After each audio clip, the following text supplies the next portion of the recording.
Oke, Assalamualaikum warahmatullahi wabarakatuh. Eh, saya Melitri Oktavina dari Prodi S2 Pendidikan IPS. Eh, Pada hari ini saya akan menjelaskan sedikit terkait dengan teori kritis oleh Herbert Marcuse. Tentunya kita tahu bahwa teori kritis itu tidak hanya satu tokoh, tapi ada beberapa tokoh. Namun pada pertemuan kali ini saya akan membahas dari sudut pandang Herbert Marcuse. Sebelumnya, eh, terkait dengan teori kritis sendiri, secara historis, teori kritis lahir dari rahim teori Marxis, dari pemikiran Marx yang menjadi rangsangan besar bagi perkembangan sosiologi, ilmu ekonomi, dan filsafat kritis. Namun, meskipun lahir dari rahim teori Marxis, teori kritis ini tidak terlalu puas dengan analisis kaum Marxian yang dianggap terlalu bersifat ekonomik determinisme, reduksionisme, dan mekanistik dalam melihat realitas sosial masyarakat kapitalis Barat. Sehingga eh, para teoritisi dari teori kritis ini tidak menyatakan bahwa determinisme ekonomi itu keliru, akan tetapi hanya kurang tepat. Dan mestinya untuk melihat realitas sosial masyarakat secara keseluruhan, eh, mestinya melihat realitas sosial masyarakat secara keseluruhan. Seperti itu. Em, dan secara genealogis sendiri, akar teori kritis ini bersumber dari pemikiran dialektis Hegel dan Marx yang diramu secara sistematis oleh Max Horkheimer dan sejawatnya di Institut Penelitian Sosial Frankfurt. Nah, eh, karena dari Institut Penelitian Sosial Frankfurt ini sendiri dipegang oleh Max Horkheimer dan para sejawatnya. Tentunya ada beberapa tokoh, sehingga lahirlah sebuah filsafat yang dipraktikkan dan dikembangkan oleh para pemikir dari mazhab Frankfurt ini yang dikenal sebagai teori kritis. Dan em, menurut teori kritis sendiri, analisis dari Marxian dalam melihat dan menganalisis ketimpangan realitas masyarakat kapitalis di Eropa ini terlalu reduksionis. Yakni faktor atau struktur ekonomi lah yang menentukan ketimpangan sosial ekonomi atau konflik kelas dan dalam masyarakat kapitalis. Itulah yang menjadi latar belakang lahirnya teori kritis menurut eh, mazhab Frankfurt. Dan teori kritis yang dikembangkan oleh kaum Neo-Meksikan atau kaum yang eh, menganut mazhab Frankfurt ini hadir untuk lebih mengembangkan analisis kaum Meksikan klasik yang tidak hanya bertumpu pada faktor ekonomi semata, akan tetapi juga faktor sosial, politik, budaya, dan lainnya.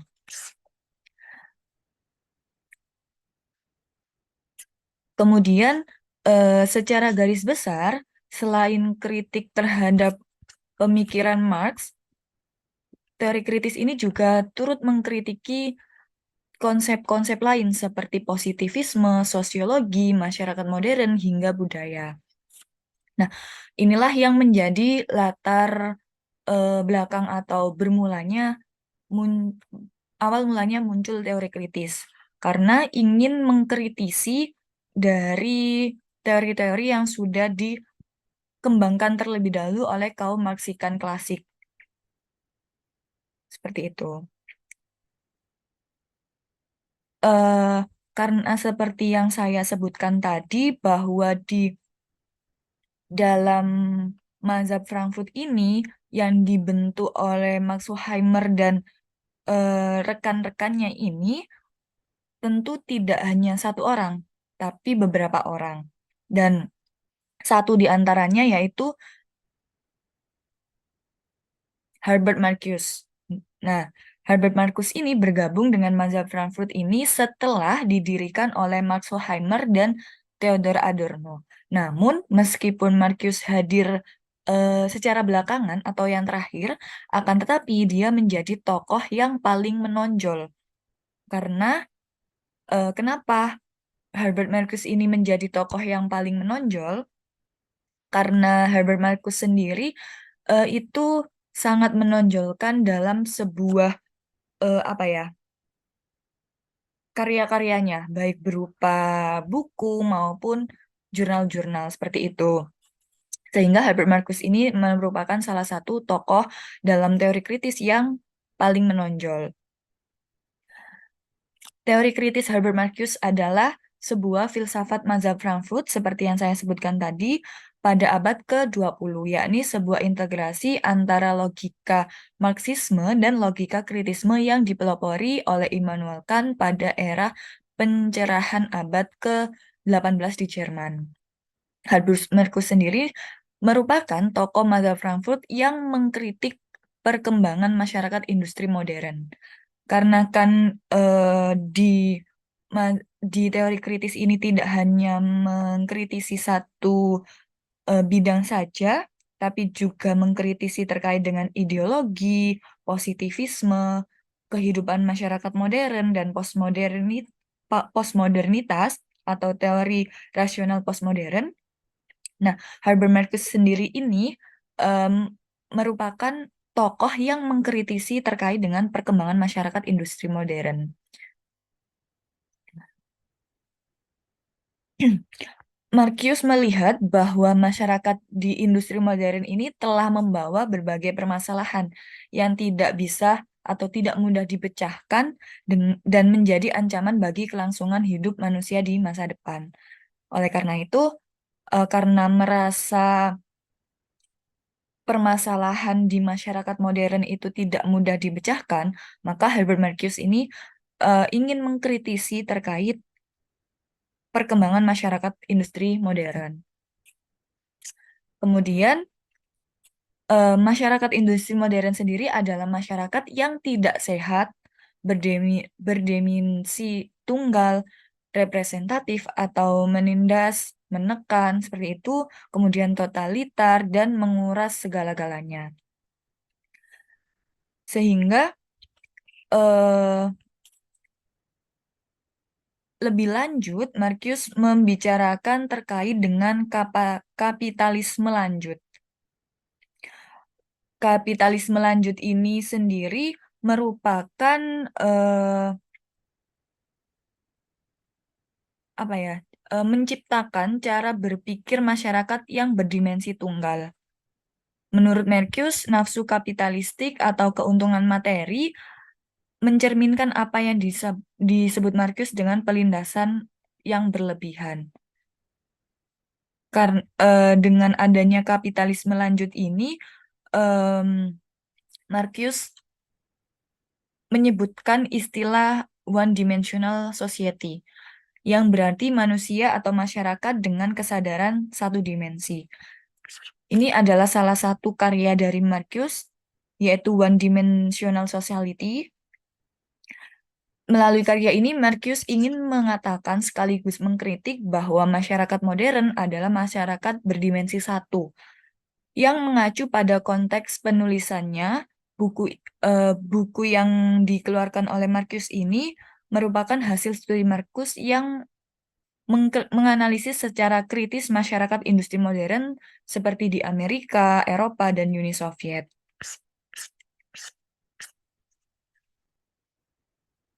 Hmm, masyarakat yang berdimensi satu atau one dimensional society ini merupakan masyarakat yang kesadarannya sekedar dibangun oleh media. Maksudnya, ketika media memberikan informasi yang seperti hanya garis besarnya saja, masyarakat itu sudah meyakini atau mempercayai terhadap apa yang disampaikan oleh media. Seperti misalnya dengan menggunakan eh, salah satu produk kecantikan, misalnya dengan media mempromosikan salah satu produk kecantikan seperti bedak ataupun sabun cuci muka, di media mengatakan bahwa dengan menggunakan produk kecantikan ini dapat merubah kulit menjadi bersih, menjadi lebih putih. Itu yang apa ya,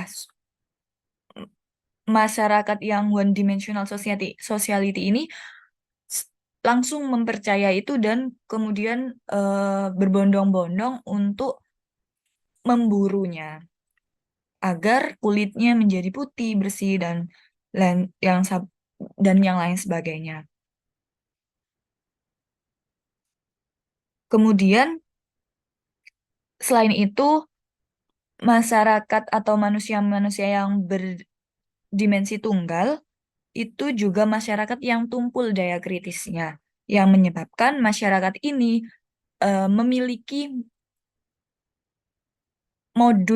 memiliki yang ke- lebih besar daripada modus menjadi. Jadi misalnya eh, arti kata dari modus memiliki yang lebih besar ketimbang modus menjadi ini misalnya untuk menjadi orang kaya itu harus memiliki rumah yang mewah, kemudian memiliki transportasi yang yang unggul, kemudian memiliki motor, memiliki mobil, dan yang lain sebagainya. Jadi seakan muncul tuntutan dari alam bawah sadarnya mereka atau dari alam bawah sadar manusia ini yang memiliki one dimensional society. Sehingga lebih apa ya, membesarkan keinginannya daripada kebutuhannya. Karena itu tadi modus memilikinya lebih besar daripada modus menjadi. Padahal untuk menjadi orang kaya tidak harus memiliki rumah yang mewah, kemudian tidak harus memiliki kendaraan yang besar, tidak harus memiliki handphone atau laptop yang bermerek, seperti itu. Kemudian eh, dalam masyarakat kontemporer, cara menguasai dan mengisap yang dilakukan para kapitalis telah mengalami perubahan dari penguasaan yang kejam ke pola yang ramah dan lembut. Jadi untuk memberikan apa ya, penawaran kepada konsumen telah berubah dari pola yang kejam menjadi pola yang ramah dan lembut. Hal ini dilakukan karena untuk menarik eh, konsumen tersebut untuk mendapatkan produk yang mereka jual seperti itu. Sehingga konsumen merasa tergiur akan promosi yang dikeluarkan itu tadi. Dan Marcuse juga mengkritiki terkait peradaban modern karena telah memperbudak eksistensi manusia. Memperbudak eksistensi manusia terjadi karena adanya prinsip kelimpahan. Nah, ini berarti bahwa dalam masyarakat industri modern ini eh, yang dominan dalam dunia modern adalah dorongan konsumsi dan karir. Jangkauan dan cara pemuasan hidup masyarakat ditentukan oleh pekerjaan mereka. Jadi, eh, agar mereka bisa bekerja lebih lama, bekerja dengan keras, itu mereka akan mendapatkan apa yang mereka inginkan dengan menuruti perintah dari atasannya untuk agar mereka tetap bekerja. Dengan tetap bekerja, mereka menghasilkan uang. Dengan uang tersebut, mereka akan hidup secara konsumtif yang berlebihan. Seperti itu tadi yang telah saya jelaskan, mereka lebih memilih atau lebih mengutamakan keinginannya daripada kebutuhannya. Kemudian, menurut Marcuse, dalam diri manusia terdapat hasrat kekurangan. Jadi mereka merasa kurang dan kurang terus-menerus yang mengakibatkan pola konsumtif dari masyarakat-masyarakat ini semakin meningkat. Seperti itu. Kemudian, eh, contoh realnya di era masyarakat modern saat ini, semua hal yang selalu berkaitan dengan pola konsumsi yang tidak dapat dikontrol sebab akibat dari adanya globalisasi atau teknologi. Pangsa pasar kapitalisme, produk kapitalis menjadi domain dan tindakan ekonomi bukan karena didorong oleh kebutuhan saja, melainkan tradisi dan emosi yang berorientasi pada satu orang. Kapitalisme di sini muncul untuk menguasai masyarakat dengan memperoleh hasil yang sebanyak mungkin. Dan eh, budaya konsumsi ditandai oleh nafsu pengeluaran yang tidak penting untuk kesenangan semata dan hasrat demi menunjukkan posisi status sosialnya. Ini eh, karena masyarakat modern ini dikontrol karena adanya globalisasi dan teknologi, menyebabkan masyarakat semakin ingin mendapatkan apa yang mereka inginkan, bukan yang mereka butuhkan. Jadi karena adanya globalisasi yang semakin meningkat, teknologi yang semakin canggih, masyarakat itu tidak memperdulikan kebutuhan mereka, tapi mereka hanya membeli barang-barang sesuai yang mereka inginkan. Seperti contohnya, kenapa membeli eh, handphone dengan merek Apple misalnya, dengan harga yang mahal, sedangkan kita bisa membeli handphone dengan merek lain yang harganya lebih terjangkau. Mereka membeli handphone dengan harga mahal ini untuk menunjukkan kepada sekitarnya bahwa mereka itu sanggup dan mereka merasa dirinya itu besar jika mempunyai produk yang besar itu tadi. Tidak didasari oleh kebutuhan, namun didasari oleh keinginan. Itulah yang ingin dikritik oleh Herbert Marcuse terkait dengan kehidupan di masyarakat modern. Sekian dari saya, kurang lebihnya mohon maaf. Wassalamualaikum warahmatullahi wabarakatuh.